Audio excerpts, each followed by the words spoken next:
Good afternoon or morning as the case may be, depending on where you're located. I want to welcome everyone to today's webinar being hosted by Sage IT. My name is Michael Guillory. I'm the CMO for Sage IT and I will be your moderator today. Before we begin, a bit of housekeeping is in order. Today's presentation and discussion is being recorded and will be made available through our corporate website, sageitinc.com, and via our company YouTube channel.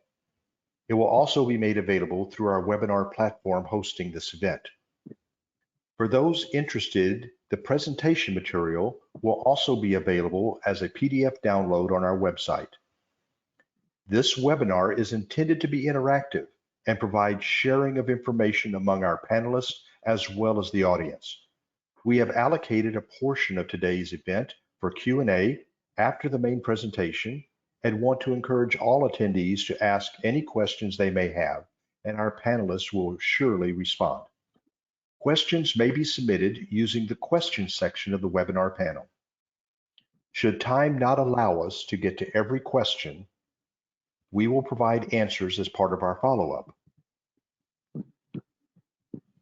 Our topic for today is digital fitness, a way to IT's new normal. How companies are becoming digitally fit. Indeed, we have seen a lot of change the last few months, both personally as well as in business. We have identified 5 key takeaways for our audience based on today's material. The first, how to respond to the unprecedented times. Second, defining digital fitness and IT's new normal. Third, organizational impediments toward digital fitness. Fourth, behavior and organization for IT's new normal. And fifth, digital fitness roadmap and metrics to measure success. We have 2 distinguished panelists today guiding us through this discussion. From Sage IT, we have Aravind Kashyap, and from Get Digital Velocity, we have Kerrie Hoffman. Aravind is the CEO of Sage IT and has over 25 years of experience in the IT business. He has expertise in digital transformation, technology management, and global sourcing, and he's uniquely experienced in driving business globally, both strategically and operationally. Kerrie is the principal and co-founder of Get Digital Velocity with over 30 years experience in leadership roles, including a CIO, with major enterprises. She's an entrepreneur and business transformer, helping companies accelerate and move to frictionless business. She's been a keynote speaker at industry events and is a #1 best-selling author. Aravind and Kerrie, please say hi to our audience as we get started. Thanks, Mike. It is indeed a great pleasure for me to share, this particular webinar with Kerrie. And the topic that we have selected, digital fitness, IT's new normal, is so near and dear to our hearts. Me and Kerrie personally have discussed this many months of discussion and preparation. So really excited to be part of this and hope to share with our audience, what we have identified and some of the key learnings plus the roadmap for digital fitness. Yeah, definitely, Aravind. This is something that we're both very passionate about, and we're glad to have everyone on the webinar. I know that you're going to enjoy it. Thank you. As can be seen in our agenda for today's webinar, we have structured the discussion into 4 main segments. The first one, introducing digital fitness. Looking at the current business challenges, what does it mean to be for a business to be fit? Secondly, IT's complexity and business dimension. Given the growing complexity of IT and its critical role in an organization, how does it relate to and support business? Third, IT's new normal. In our evolving business climate, what is the new normal for IT? And fourth, starting digital fitness journey. Where do you begin?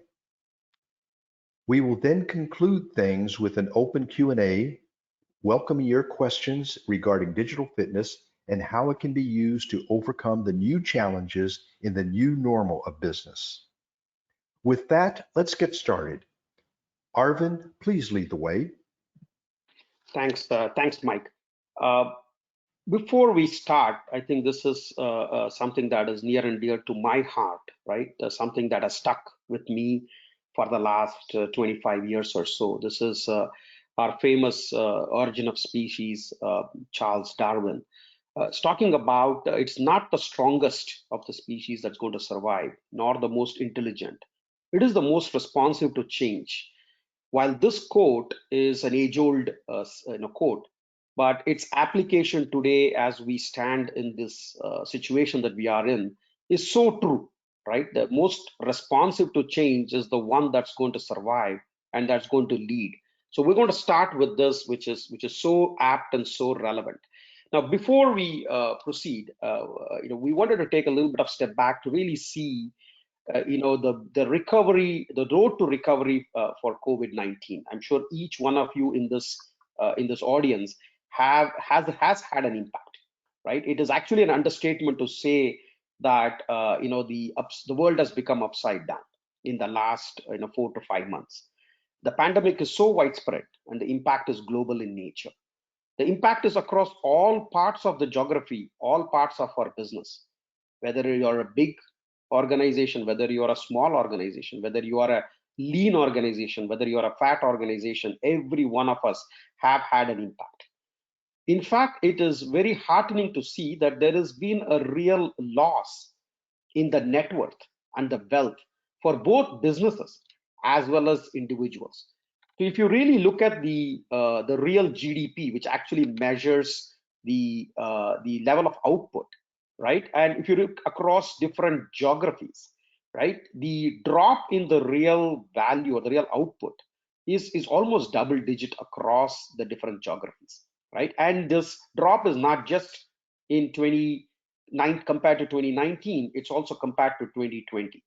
Now, while that is true, and each of us have faced this, what is really important is to really look at the road to recovery, right? If you really plot and extrapolate how the business is going to come back, or how industries are going to come back, and how the normalcy, a sense of normalcy is going to come, we are actually predicting that it's going to be anywhere between 12 to 24 months, because this recovery is going to take some time.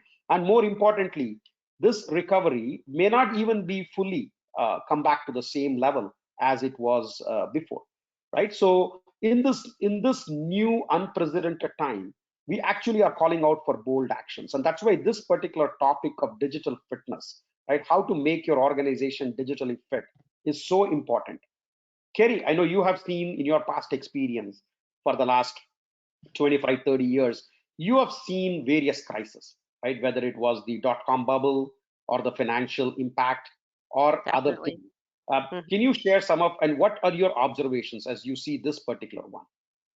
Yeah, this particular one, like you said, is unprecedented, right? I've heard it sometimes compared to World War II or the Great Depression. But if you think about it, those events did not impact the entire world. And so that's what makes this unique, is every corner of the world is being impacted at the same time.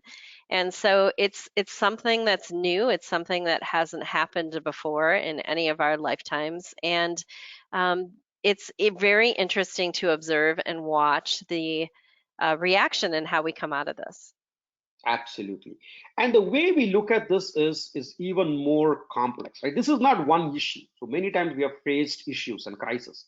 In fact, a famous quote from my previous boss was, "We've always faced air pockets," right? When you all fly, air pockets are quite common. But what we are seeing is not just one, but a series of waves. In fact, we are calling this as a tsunami of complex issues. Now, if you really look at the tsunami, we're kind of dividing this into four time frames, or four different waves. The first one is actually past us. We already know what the COVID-19 issues are, and this particular wave, the most critical thing for us was protection. that we all need to be safe, and we all need to be sound, and we all need to be healthy. So protection was the biggest thing that people took out of the first wave. The second wave is the economic recession wave, and most of us are right now in this economic recession wave. And in this particular wave, the important characteristic of this wave is to survive. We are all here to survive and really see the light at the end of the day, right? The third wave which is coming up is the return to work, right? Return to work, and I'm sure in many parts of the geography, many parts of our industries, there has been some return to work activities that have already taken place, right? And the most important in the return to work is prioritization. What do we prioritize? Where do we spend our time? Where do we spend our effort? We all have certain assets. Where do we spend our assets, right? Wisely, whether it is financial assets, human capital assets, or otherwise. Where do we want to spend? Because we want to preserve for the long run. The return to work is all about prioritization. The fourth wave, which is what we are going to talk about in the next 45 minutes or so, is the reform wave.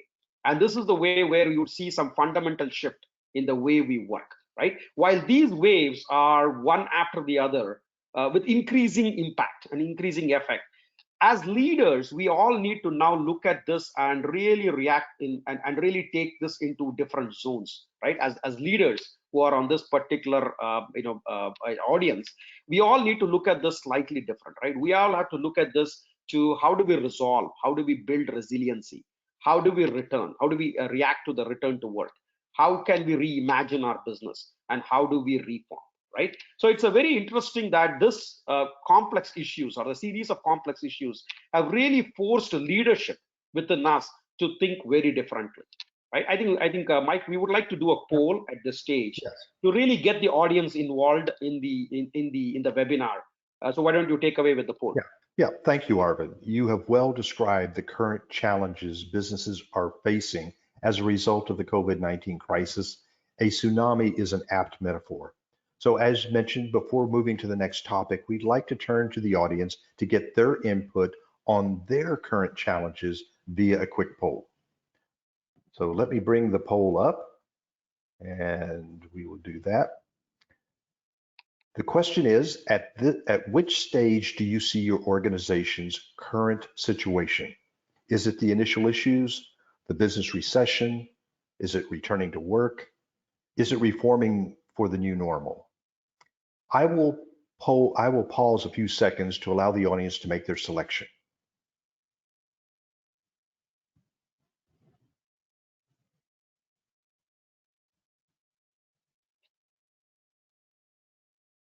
I'm very curious to look at the results, actually. Okay. Let's share the results. This is what we have. Wow, interesting.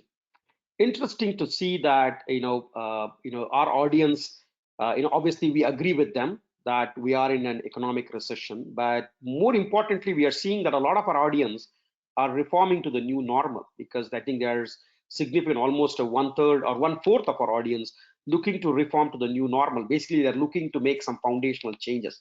Very interesting. I think this particular webinar is the right thing for them to look at as they return, as they start looking to the new normal. Very good. Perfect. Okay. Thanks. So, Thanks. Aravind, let's move Yeah. forward to defining this digital fitness concept. Absolutely. Absolutely. I think we want to step back again a little bit and define digital fitness, because a lot of you are probably a bit confused, right? What is digital fitness? In fact, to some extent, this is like a new phrase that we have formed, right? What is digital fitness, right? We all know physical fitness. In fact, a lot of us during the lockdown have spent enormous amount of time in managing our physical fitness, whether it is running, walking, jogging, being with your family, doing all the cardio routines. A lot of us have engaged in physical fitness. So let's just start defining what digital fitness is. And we're going to take an analogy from the physical fitness. So if you were going to refer to a Webster dictionary and really look at the word fitness, right? What does fitness actually mean? I think it kind of defines, there are three things that define fitness. One is healthy, second one is suitable, and third one is ability to survive. Those are the three characteristics of fitness. Now let's see how we can define the digital fitness, the one that we are talking about right now, right? Digital fitness for us is a condition to being fit and resilient for the organization. It's suitable to meet customer needs. And the third quality is to survive and innovation that is required for the business, right? So that is how we are defining digital fitness. This is the ability for the organization to really survive, ability for the organization to really innovate, ability for the organization to meet the demands for the customer. Kerrie, I'm sure you would agree the importance of physical fitness that each one of us are putting in, and the new mantra of digital fitness that business leaders are trying to survive, differentiate, and innovate for their organization. Yeah, definitely. Digital fitness has been important for at least the last couple of decades. The reality is, we exited the industrial age and entered the next age about 2 decades ago.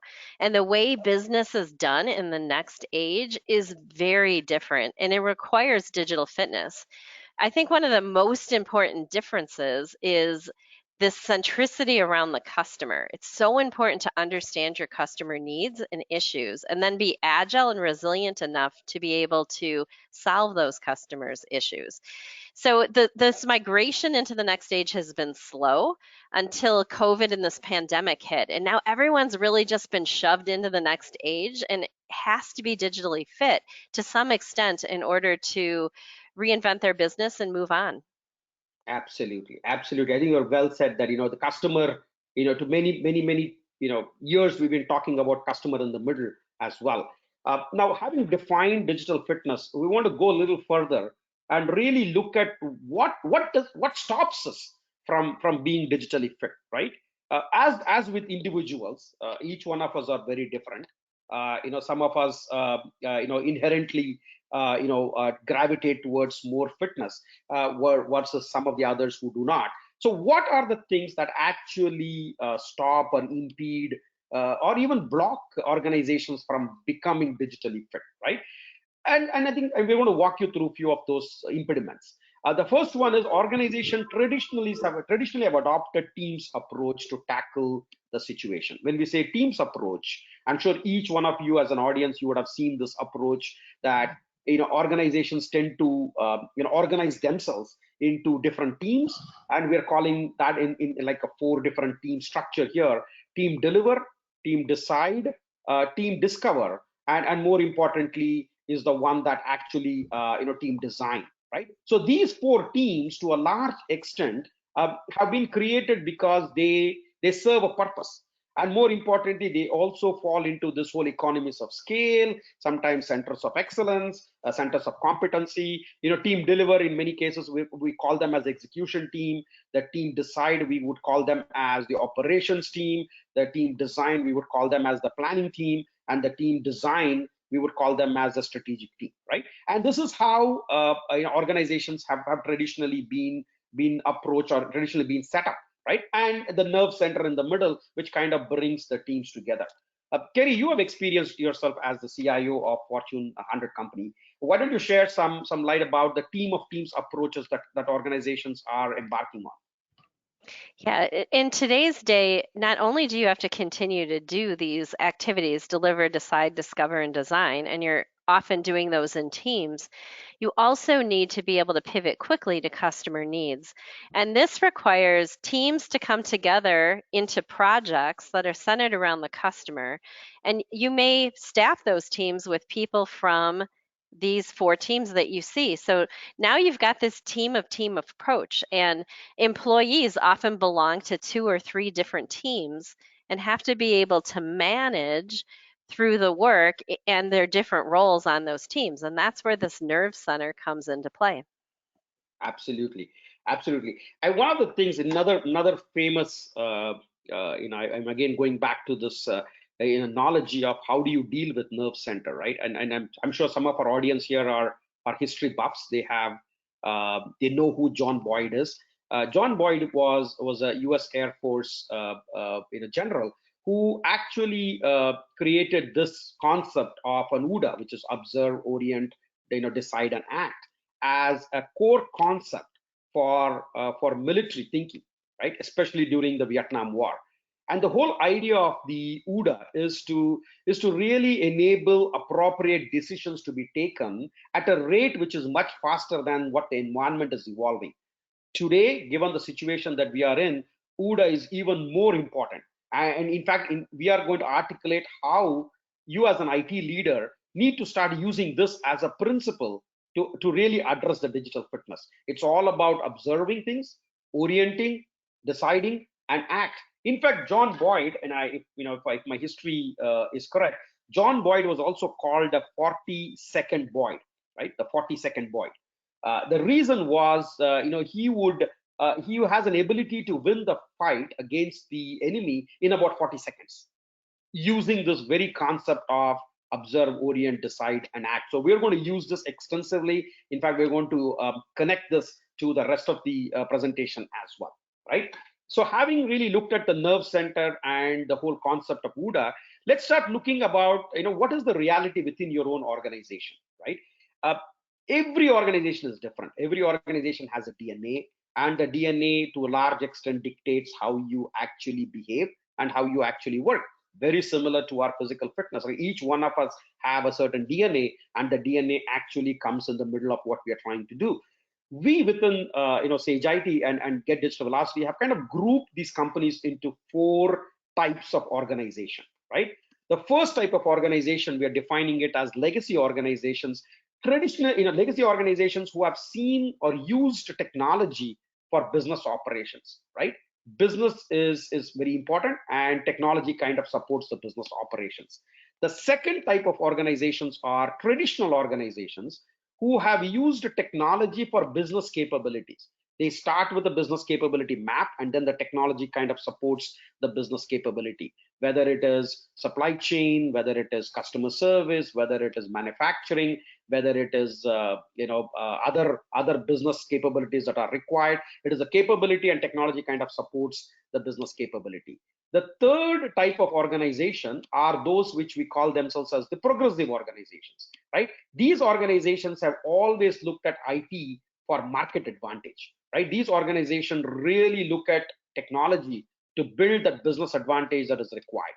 The fourth type of organizations are the digital organizations who actually look at technology for strategic advantage. They actually put technology on the same level as strategy, right? Because strategy is so important for the organization. Technology is the same level as strategy, and they're continuously innovating along with business. So this is how we see different organizations. Again, a question back to Kerrie. You have seen several organizations move from one to the other, and how they have actually transitioned from being one type of organization to a different type of organization. Yes, Arvind, I definitely like living on the right side of this chart. So I've had several business unit CIO roles over my career, and I often came into teams who were in the legacy and or traditional stage. And it was really important to move over to the right side, to having IT for market advantage and IT for strategic advantage in order to get a company to a higher growth rate, a large further market penetration, and really growing in double digits, which is what every company wants to do. But if you're hanging out on the left-hand side, it's really hard to grow. Absolutely.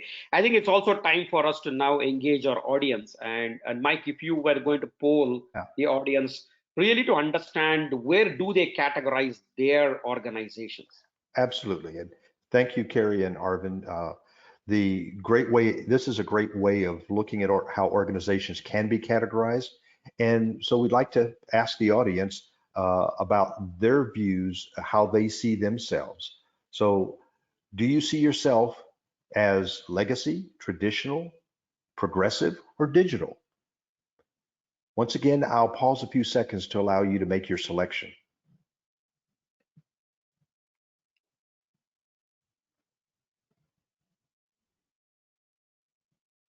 I'm definitely looking forward to seeing these results.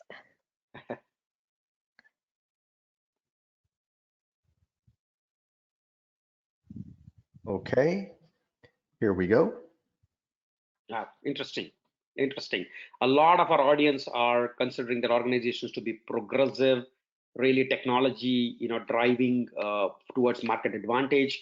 and looks like 1/4 of them think that they are digital. They're really driving technology for strategic advantage.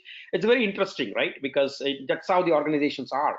Right, and we do see a lot of legacy organizations who actually look at technology for business operations. There is nothing wrong in that, because that's how they've always been. So we've actually seen that as well. Thanks, Mike, for the poll.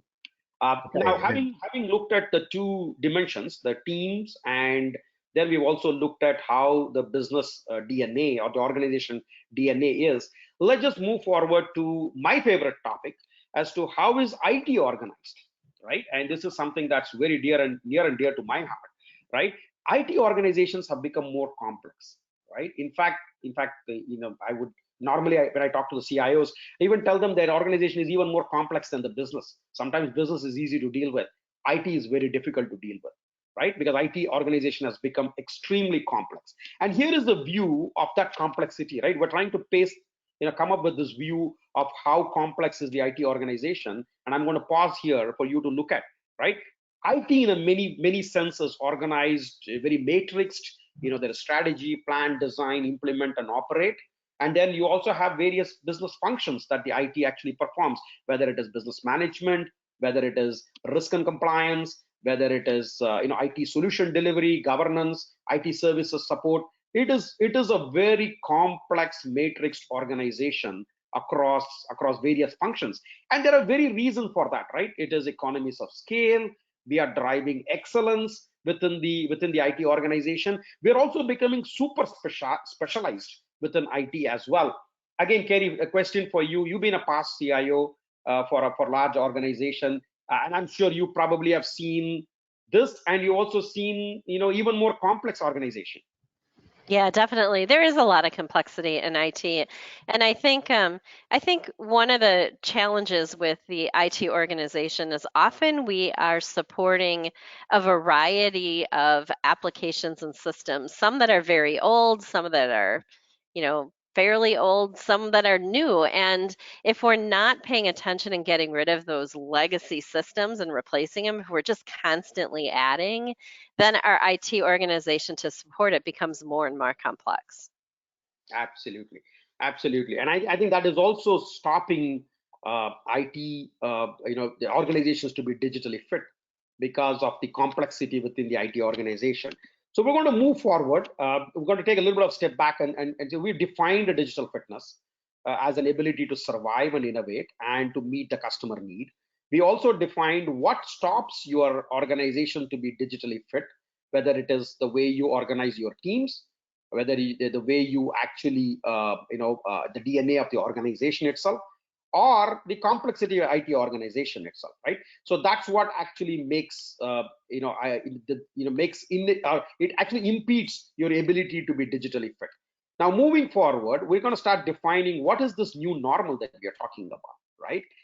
And to a lot of people, this particular slide or content is going to be a little bit confusing, because we're actually saying that the run, change, and innovate is actually a old paradigm for IT, right? And I don't know if you remember, about 5 years or 6 years back, this was the big thing, right? The 3-speed IT that we all came up with. So there is a run speed, there is a change speed, and there is an innovate speed, right? That was I would say a groundbreaking, mind-boggling new way that IT leaders would all start organizing themselves. You would have a run teams, would have change teams, and would have innovate teams, right? And nothing wrong with that, but we believe that's an old paradigm, because that does not get you to the digital fitness that is required today to really address the business need, right? And as a part of the run, change, and innovate, a lot of IT leaders start bringing digital in every part of the organization, right? They started doing transformation while managing the cost down. They also started addressing the tactical issues as well as the strategic priorities. And then the 3 big mantras that everybody would use is standardize, simplify, and scale. And also, as a part of this run, change, and innovate paradigm that they had, a lot of good things came in, right? And if you really look at the poll as well, we actually looked at companies which are traditional and digital and progressive. A lot of these came in. Enablers for run, including automation, right? Operating models as a service. Enablers for change is cloud and analytics, driving that change initiative. agile becoming a norm, agile delivery becoming a norm, and then focusing more on organization change management and adoption. Similarly, on the innovate, we started looking at digital, artificial intelligence, virtual reality. Innovation is the new model for operating model. And then the focus area was ecosystem. Nothing wrong with this paradigm, right? We're not saying that this paradigm is not good. The reason why we are calling this as old paradigm is because this particular paradigm does not meet what is required to be digitally fit. And let me tell you why it does not meet the the qualities of digital fitness, right?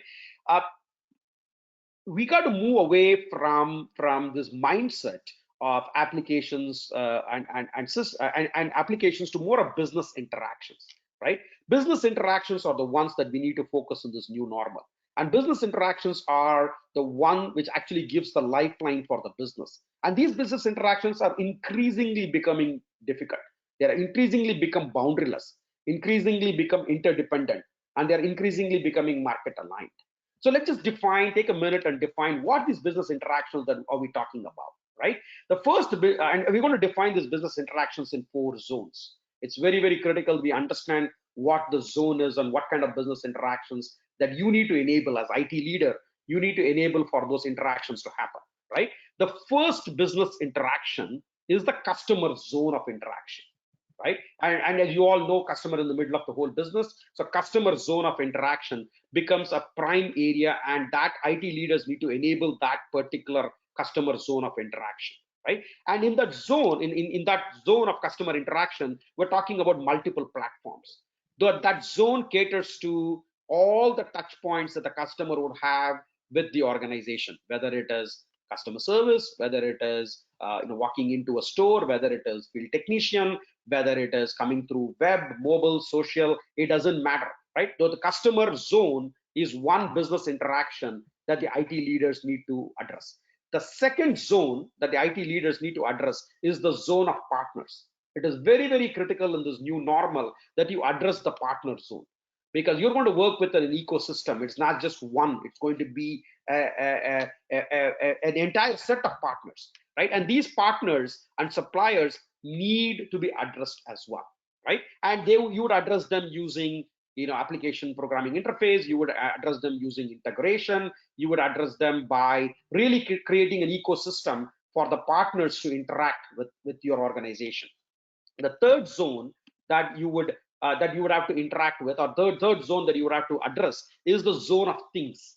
It's very, very important, and this is the new zone that we have created, right? About 4 or 5 years back, we never had a zone of things to address, but today you have a zone of thing to address, and this zone is the one that allows that human machine interaction possible. There is a lot of convergence that is happening between IT and OT, and this particular zone needs to be addressed as well. And then the last zone, and according to me the most important zone, is the zone of employee, because employees are is actually the place where value gets created, right? In an organization, if you ask a leader, where does the value get created? It is a value that gets created when an employee interacts, whether it is either interact with the customer, whether they interact with the things, or whether they interact with your partners. The value gets created in that particular zone. So look at the business interactions that are happening across your enterprise. As an IT leader, you have to now address this new normal. This is the new normal we are talking about, and this new normal is boundaryless. It is also interdependent. It is highly interdependent, and it is market aligned, because this is what the business needs, right? It is fairly different from your old paradigm of run, change, and innovate. Now, how would we do this, right? I think the most important thing is, that's great, Aravind, that's a great new normal definition, but what approach should we take in this new normal, right? And one of the things that we are articulating to everyone is to really look at your systems and group them as 4 dimensions, right? And these dimensions are systems of record, systems of engagement, systems of differentiation, and systems of innovation. And really look at what do you do with each of these systems, because these systems, or this grouping of systems, is the one that drives the 4 different zones that I talked about, right? The partner zone, the customer zone, the employee zone, and then the thing zone, right? So if you really look at these systems, and we're also articulating what do you do with each of the system. For example, system of record, which deals with finance, accounting, human capital, a lot of back office function, you tend to retain, replace, retire, and modernize. You really look at your infrastructure as a service. You look at systems of differentiation, which is coming in the experience part, right? Direct to consumer, personalization, product lifecycle management. You tend to modernize them, and you actually create a hybrid infrastructure to deal with. Systems of innovation, on the other hand, you actually look at digital platforms, you look at product innovation.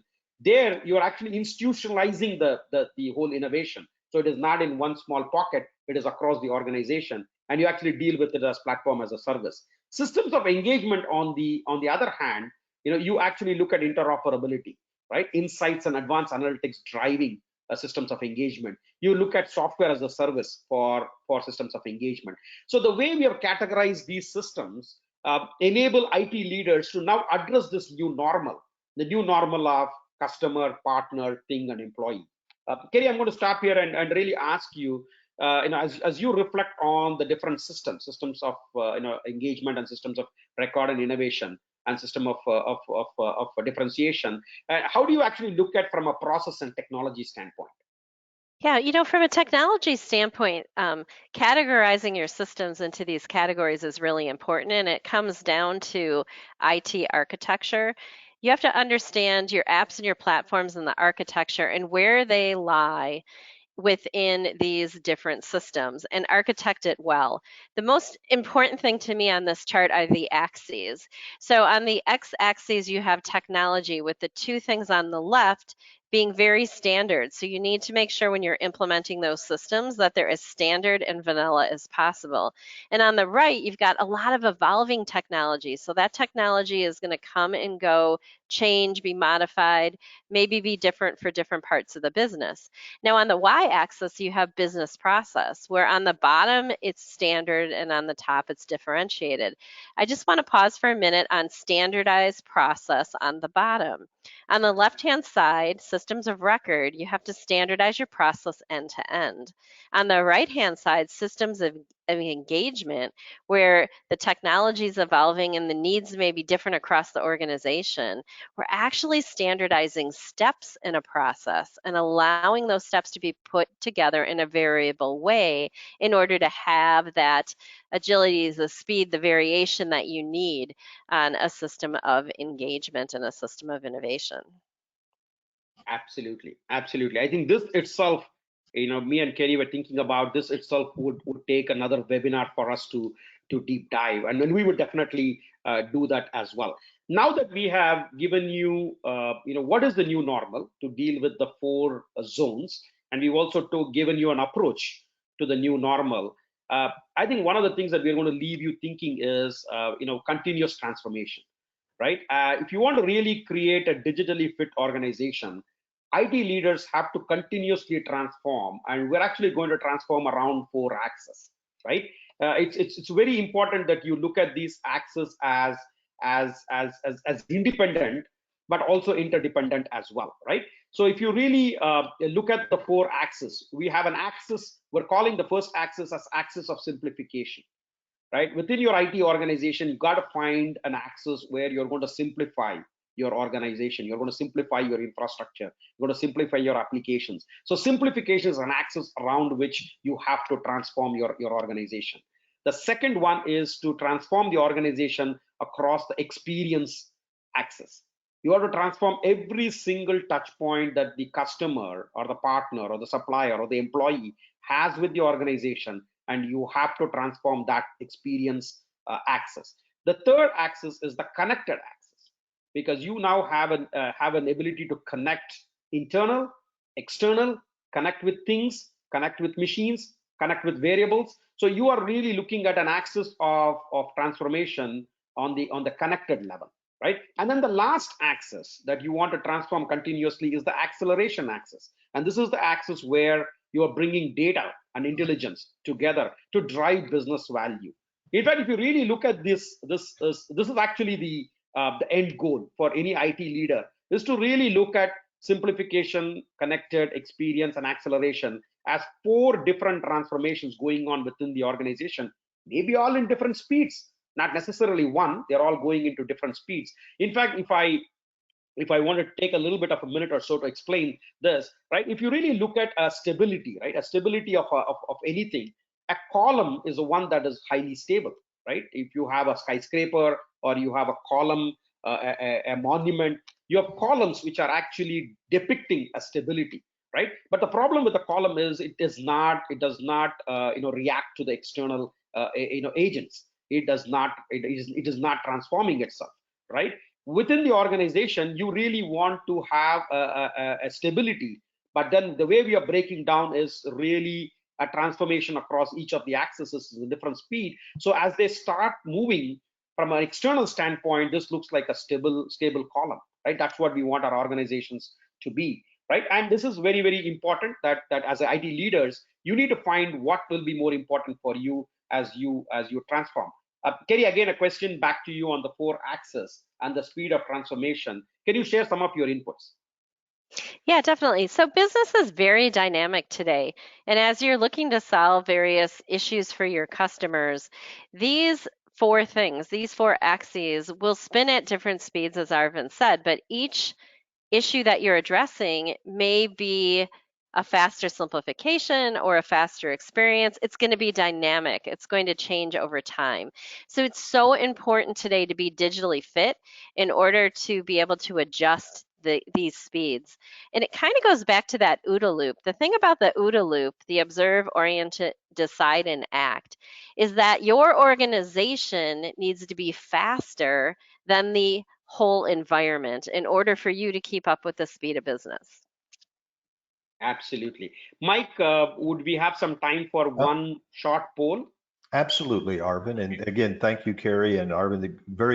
The continuous transformation at an ever increasing rate is key to effectively dealing with today's challenges. And the 4 axes model is an insightful way of visualizing it. So let's have a final poll of the audience regarding how they might apply such an approach to their organization. So which transforming axis are you using or would use to drive your organization in becoming digitally fit? Select as many as you feel is appropriate. I will again pause for the audience to make their selection.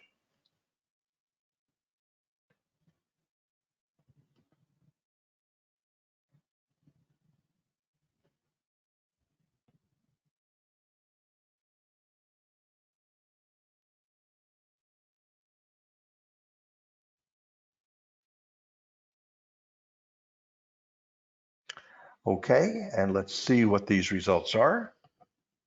Interesting. Interesting. So I think this is a problem of allowing people to do multiple selects, right? I didn't expect it to be equal, though. It is expected to be equal. So IT leaders are equally spending their effort, time, energy, and the transformation across the 4. It's very, very important. It also is a different way of looking at things. But we do believe that each of these axes are getting transformed very differently within your organization. It's necessarily not at the same speed, but they are getting transformed at a much different speed. For example, if your organization is a services organization, you're going to be transforming maybe experience much faster, right? If you are in a different kind of an industry and if you have a different DNA, you could be transforming your connected and simplification much faster compared to your experience and acceleration. But the key message is each one of these axes need to be transformed, and each one of these axes is very important for IT leaders to look at if they have to address those 4 zones that we talked about, right? Again, going back to the 4 zones of customer, employee, connected, and partners, right? If you have to address those 4 zones of the new normal, you've got to really look at transforming the organizations across these 4 axes as well. So we're going to go to the last section of it, and I think the way we are going to do this is slightly different.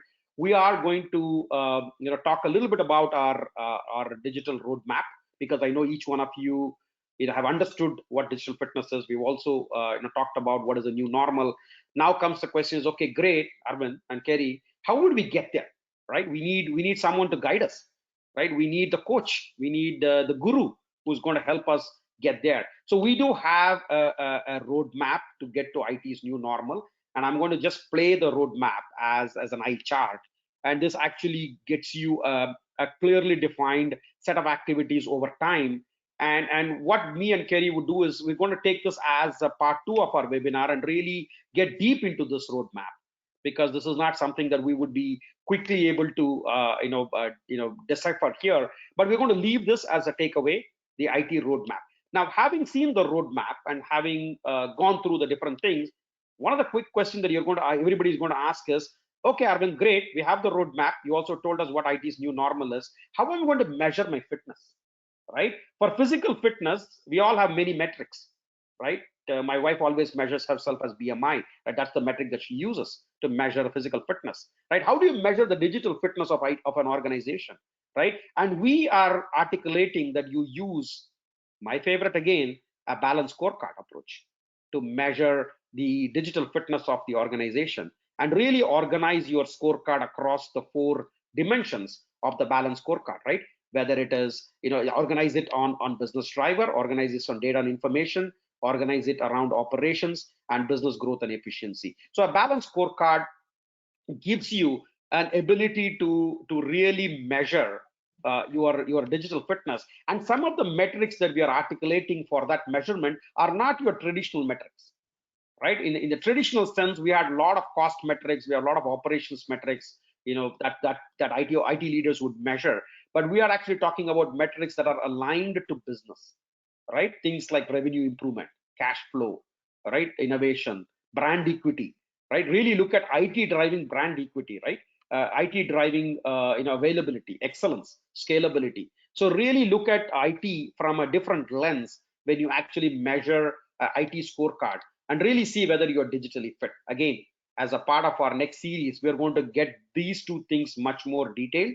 We're going to spend more time on the roadmap, and we're also going to spend more time on how do you create a balanced scorecard and how you can make use of that as well. Okay, so that's what we're going to do in the next one. Now, before we end this webinar and open it out for question and answers, I want to do a quick recap of what we covered. Right, we covered, why do you need to get digitally fit? Because of the situation that we are in, and our ability to react to the business needs. We also defined, what is fitness, what is digital fitness. We also looked at what kind of impedes currently your ability to be digitally fit, and then we defined the new normal. And how do you look at how do you look at IT to support the new normal across the 4 different systems of record, systems of engagement, systems of differentiation, and systems of innovation. And then we ended up talking about a digital roadmap followed by a balanced scorecard to measure the IT's digital fitness. So that's what we have covered. Kerrie, any closing comments before we get into Q&A? My closing comment is around the fact that there's so much information here. And like Aravind said, we touched upon starting the digital fitness journey, but that will definitely be a topic of another webinar because there's so much meat in what the digital journey looks like and how you measure it. And I look forward to that future session. Absolutely, absolutely. So Mike, we'll open out for Q&A and then we'll see what questions our audience have. Yes, and thanks to Aravind and Kerrie for sharing this valuable information, albeit an appetizer for the following webinar, but it's based on your experience and your expertise in leading organizations through a digital evolution toward being digitally fit. But as we said, the job's not done for them. We are going to open it up for Q&A. So please, anyone of the attendees, feel free to use the question section in the dashboard to submit a question, and we will pass that to our panelists, see what they can have to say about that.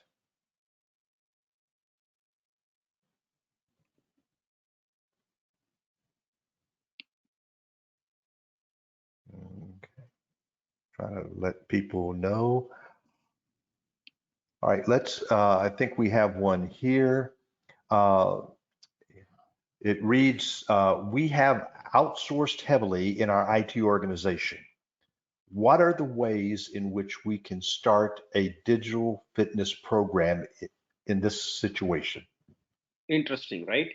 And this is the classic case when you looked at the IT organization structure, and that's one of the things that we looked at, right? This is organized in different functions, and now you add a dimension of outsourcing, and outsourcing is here to stay, right? For whatever reason, right? You outsource it for capability, or you outsource it for scale or size. Outsourcing is here to stay, right? So one of the things that we look at when you have outsourced parts of the organization is to really drive the vendor to be part of the digital fitness program. First of all, define a digital fitness program, because a lot of definition, a lot of classification, a lot of that transformation is still still belongs to you as a business leader, right? The execution is something that you may have outsourced to a third party or a vendor to do. So we really recommend that you take the leadership and you collaborate with your vendor to make that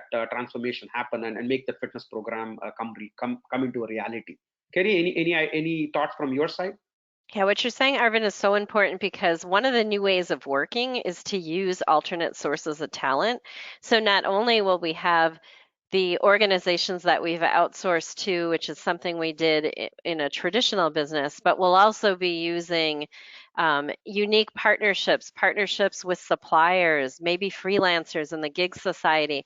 And you have to really manage that as an ecosystem. So it goes back to the slide on a partner ecosystem and having a platform to manage that and making sure they understand your business and they're a part of it. They're not separate from your business, they're part of it. Yeah, absolutely. Okay. We have another one that says, do you see a relationship between digital fitness and SEI CMM organizational maturity models? Yeah, interesting, right? Organizational maturity model actually defines the process. It does not define the fitness level or the digital fitness of the organization. It only defines a process, and you actually measure the process, and you score that process and say, hey, I'm at a level 3. Some organization would be at level 4. Some organization would be at level 5, right? And that is a measure of your ability to define a process and follow the process. While digital fitness is the way you actually help business to respond to the situation, process maturity is very important. So we're still going to have process maturity in what we do, because we want to make sure that we are not just doing things, but we are doing things with high process efficiency and high process integrity, and also with the best quality.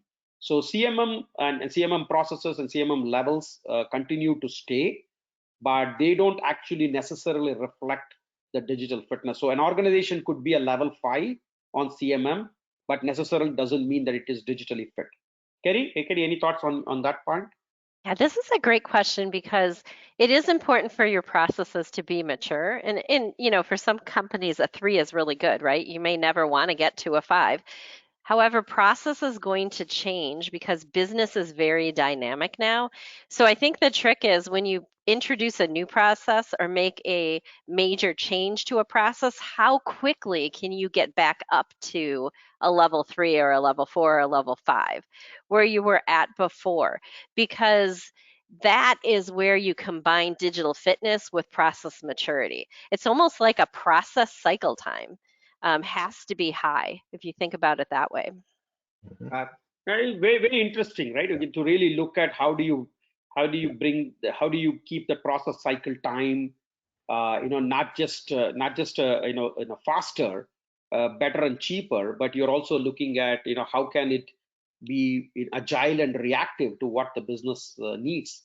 So how do you bring both together? So yeah, it's an interesting thought of really combining process maturity with that of the fitness level of an organization. Okay. We have another one here. We have how are IT and process automation initiatives encapsulated in digital fitness? Yeah, it's interesting, right? So automation is not the end goal, right? Automation is a part of the journey. Automation is something that you undertake as a part of transformation. If you really look at the 4 axes, going back to the 4 axes of what are you transforming, you are going to embed automation in every single axis. You're not going to take automation as a separate element within the organization. You're going to bring it within each of those axes. You're going to have automation in the simplification axis. You're going to have automation in the connected axis. You're going to have automation in the experience axis. And you're going to have automation. In fact, you're going to have more automation in the acceleration axis as well. So we really look at least I personally, I look at automation to be embedded within the 4 axes as much as you can, rather than driving an automation initiative outside of it, because you want to bring it within each of those axes as you transform, so that automation becomes a new part of the new normal, because you're not going to keep it outside, right? That was the old paradigm of how you kept automation as a COE, and you drove automation because you had some people who were doing automation on the side. There's nothing you're going to do on the side. You're going to do it as a part of the 4 axis and how you actually transformed. Kerrie, I know you've seen automation in many waves, and this is not new. It's been there for quite some time. Your view on automation and how you look at that as a part of digital fitness. Yeah, it definitely goes back to the 4 axes, as you said. And when you get the slide deck and you look back at it, you're going to see automation and the simplification services. But as Aravind says, it actually is in every one of those. And this gets back to the nerve center concept and the concept of team of teams, right? So you might have automation expertise and be part of a team that has automation expertise, but then you're going to be a part of other teams, maybe acceleration, maybe experiences, where you have a role of implementing that automation in the other team. So this nerve center and teams approach is really important to understand. Well, we have another question that's a little perhaps on a more personal basis, and that is, in the new normal, in-person interaction with customers and employees may be much less than what we have previously. What do you suggest for IT leaders to do to increase interaction with their customers and employees without causing digital fatigue? Yeah, it's an interesting question, right? We are actually starting this journey, and I'm sure there is going to be fatigue. Digital fatigue is a nice word as well, and a nice action to be taken there. I think the way we look at it is interactions need to be enabled on every single channel, while the virtual interaction is what we are now increasingly seeing. But there is going to be physical interaction at some point. It's going to come back, right? So you got to enable interaction to happen at every single touch point. The experience transformation that we are talking about, which is very important, right? That the axis of experience need to bring that transformation across every single touch point. And where you make those interactions is the one that's going to reduce the digital fatigue, right? The way you're going to make that interaction happen, right? Not in the same way that you and I have experienced in the past, because those customer journeys are going to be very different, right? It's not going to be one. In fact, if you look at the way Kerrie was talking about, right, you're going to have evolving technology, because there is going to be new technology coming in and is going to have customer journeys which are going to be very different, right? Someone may start on a web, may even do some transaction on social media, may even come back to a physical location to do something, then go back to the web and finish their payment system, and then go back somewhere else in a WhatsApp and make a payment. So you're going to have journeys which are going to cross variety of channels. So I think the way we look at it is experience is going to drive into multiple channels, and you got to make those experiences very personal and very unique, so that you can get away from that whole digital fatigue. Yeah. Right, and that is the way you actually do the experience transformation. Okay. Kerrie, I know digital fatigue, we have heard this. What are your views on digital fatigue and how you avoid that? Yeah, it's interesting because your interaction with the customer, this is one of the new ways of working in the next stage, has to increase, right? So we need increase in interaction, but physical interaction has decreased and probably will remain decreased for some time. And this is what's causing the digital fatigue. I think that, like, I was on 7 hours of Zoom calls yesterday. So yeah, I was feeling digital fatigue for sure. I think though that there's going to be new ways to interact that are coming out, right? number one, an old way, don't forget to pick up the phone because, you know, we don't need video for everything. Number two, we're seeing a huge increase in virtual reality environments where it's not a camera 2 inches from your face where you're getting fatigued because you are actually so close to everybody, right? And you're looking at yourself, which is a very unnatural thing. So there's new technologies that are coming out and so as physical interaction decreases, it's not just going to be about video interaction. Don't forget the phone. And then there's going to be things around artificial intelligence, virtual reality. There's even technology around holograms that is technically feasible today. I know someone who has done keynote speeches as a hologram on a stage, but the technology so far is too large and too expensive to be mainstream. But all those things are coming. So those will be different ways to interact that I think are less digitally fatiguing than a video being a foot from your face.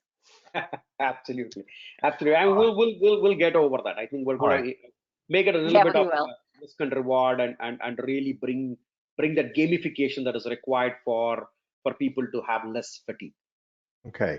Well, we've already now passed the hour, and for those questions that may be here that have not been answered, we will provide answers to that in our follow-ups. But as part of our efforts to provide good information, valuable information in this new normal of business, we have one more takeaway for the audience. And that is, for all of the audience today, we are offering them a free copy of the #1 bestseller co-authored by our esteemed panelist, Kerrie Hoffman. It is titled Brilliant Breakthroughs for the Small Business Owner: Fresh Perspectives on Profitability, People, Productivity, and Finding Peace in Your Business. We will be contacting you for appropriate mailing addresses so you can receive your free copy. Please note, as already mentioned, that this webinar is the first in a series focused on this rapidly evolving business environment and how IT can keep pace. In our next webinar, the series is going to dive deeper into digital fitness roadmap and the metrics to measure digital fitness. So it builds on it and it expands on it because clearly there's so much meat in those areas that cannot be compressed into a single webinar. So that being said, on behalf of Sage IT and Get Digital Velocity, I want to thank all of you for joining us today in sharing this valuable and insightful information on becoming digitally fit as part of IT's new normal. Are you ready for change? Thank you.